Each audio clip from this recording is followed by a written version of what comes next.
যে আমাদের প্রত্যেকটা সেল অনেক বেশি অ্যাক্টিভ থাকে, বেটার পারফর্ম করতে পারে যখন সানলাইট থাকে। আর যখন সানলাইট থাকে না, সেলগুলো বারবার চেষ্টা করে যে সে ড্যামেজ রিকভারি মোডে যাবে। সারাদিন যে ড্যামেজগুলো হয়েছে সেই ড্যামেজগুলোকে সেলগুলো ফিক্স করা শুরু করে যখন সানলাইট চলে যায়। কিন্তু সমস্যা হচ্ছে যে আমরা রাতের বেলা অনেক ব্রাইট লাইট অন করে রাখি। যখনই আমি মোবাইল খুলে আমার চোখে এই হোয়াইট লাইটটা দিলাম, সাথে সাথে আমার ব্রেন কনফিউজ। ও আচ্ছা, এখনো তো দিন চলছে, রাত হয়নি।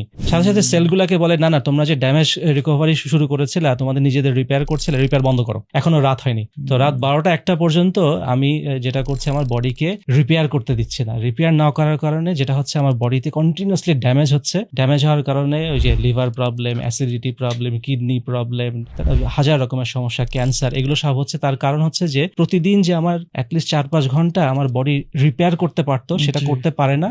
কারণ আমি সাদা লাইট জ্বলিয়ে মোবাইল স্ক্রিন আমার চোখে দিয়ে ব্রেনকে বলছি এখনো রাত হয় নাই, রিপেয়ার শুরু করো না, তোমার এখনো কাজ করতে হবে। তো যেটা খুবই অ্যাবনর্মাল, মানুষের বডি এইভাবে বানানো হয়নি। তো এই কারণে ঘুমানোটা খুব ইম্পর্টেন্ট।